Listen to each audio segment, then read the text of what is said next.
on Newfoundland's northern peninsula, the first non-native set foot in the New World 1,000 years ago.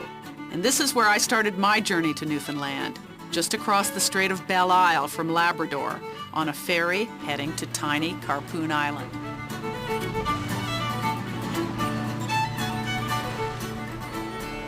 Ed English is the owner and operator of a couple of tour companies in Newfoundland and also of the Quirpon Lighthouse Inn on this fabulous island where we are. God, it's gorgeous. It is, it is. Everybody really enjoys their time out on the island.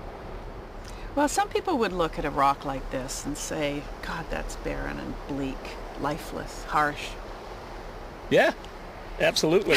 And it's gorgeous. It's so wide open you can see forever, and the next hill is always inviting you to come and do some climbing.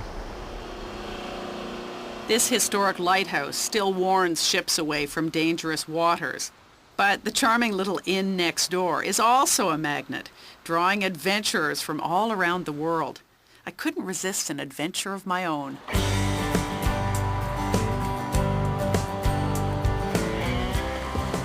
Now how about this for fantasy number 12?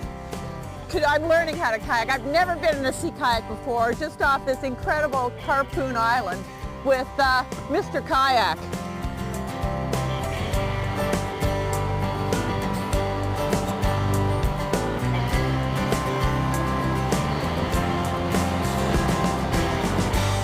This is so fun. I'm surprised actually how cold the water is. Yeah, well, what am I saying? I'm a wimp.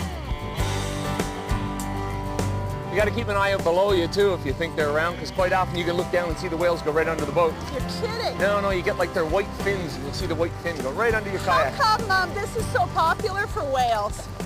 A bunch of reasons, actually. One is that the water is very deep. Under us now, there's already a couple hundred feet of water, so they can get in very close. The second reason is we're up at the end of the Strait of Belle Isle. Yeah. So all the fish in the North Atlantic who want to get into the Gulf St. Lawrence, they have to swim right. I can see the coast of Labrador. Yeah. Woo! That's enough kayaking for one day. I think it's time to go in search of something tall, icy cold, and refreshing.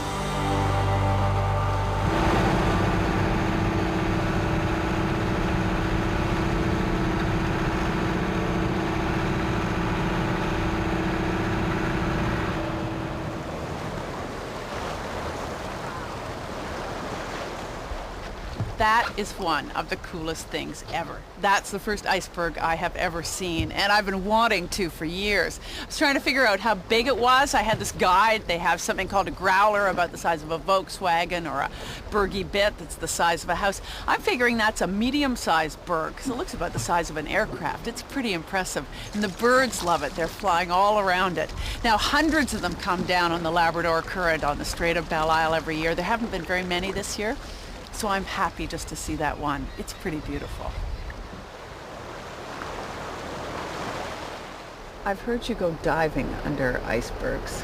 Not a recommended activity, but it has been done. Crazy person, what are you doing?